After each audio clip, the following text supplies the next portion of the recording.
this lovely nice default cube to make a couple of creations today, but I don't like the angle of the camera, so what I'm going to do is I'm going to actually change the angle of the camera to more or less just about here, so it's just off center, and we'll go view, and we will align view, align camera to view, and now you can see that we've got both cameras kind of aligned. There's only one camera in this scene at the moment.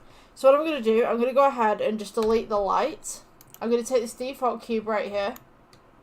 And before we start anything, so you guys know, we're going to switch from EV to cycles.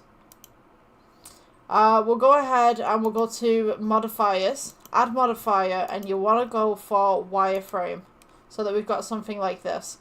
Make the thickness a little bit more prominent, just as such. I've got mine at 0.173 meters, just like this.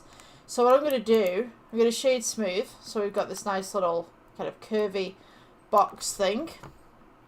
We'll go to materials tab, and we'll go principal BSDF, and we'll switch that out for an emission. So now we've got this nice glowing cube.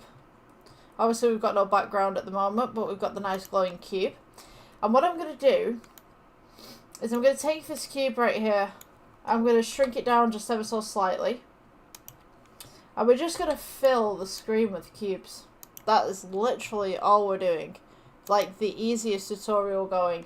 So you can do this really any way that you want to. You can move these diagonally, you can have these in a row. To be honest with you, what I'm going to do, let's press 1 so we go into side view. I can rotate this round actually afterwards. Just give me 1 second. So we're going to go ahead, click on your object, we'll go Shift D, we'll move this across, and then we're going to go Shift D, move this across again. Just get it into rough perspectives. The reason why I'm not typing any numbers in here just to make it straight is primarily because I don't want this to be straight. I want this to be uneven, and I want it to have gaps and imperfections. So what I'm going to do, take all of these, we're going to go Shift D, we'll bring this down, we'll go Shift D again, we'll bring this down, we're going to go and select everything again, we'll go Shift D, bring this down. So you've got this nice little cube kind of thing going on. We're going to go ahead, grab all of these, we'll go rotate, and you want to go on the Z-axis, and we'll go 90. Just type in 90, and it should go sideways like this. Okay, so the next part that we need, I'm going to go ahead, because we've got quite a long canvas right here, we need a little bit more space, so I'm going to go ahead, bring this up, let's go G, let's go Shift D, I'll bring this down, and then we're going to go Shift D again, we'll bring this down. So you've got this nice little row of blocks. So when we render it, it should look something like this. What I'm going to do with the background, I'm going to make it completely black as well. So you just want to go into your world settings, and then we're going to go black. So it's something like this, like a geometry kind of thing. Let's take this off the render just for 2 seconds. What I'm going to do, let's go just on the side right here. I'm going to choose random boxes, and I'm just going to bring them back.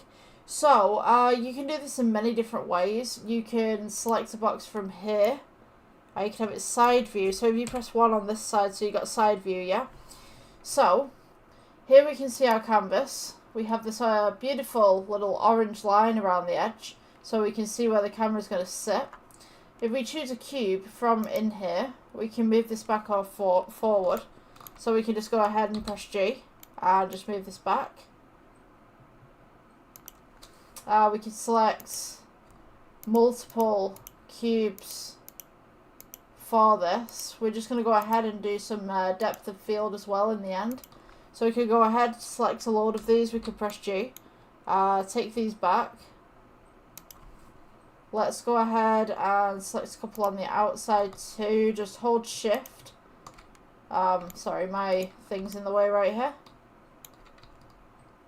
Hold Shift, we're going to go ahead and just go ahead and select like random ones.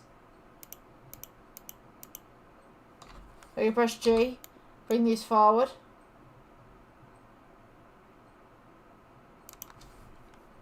We could go ahead again into the background and we could just select any random ones that we really want. You just want to just randomize the heck out of this thing.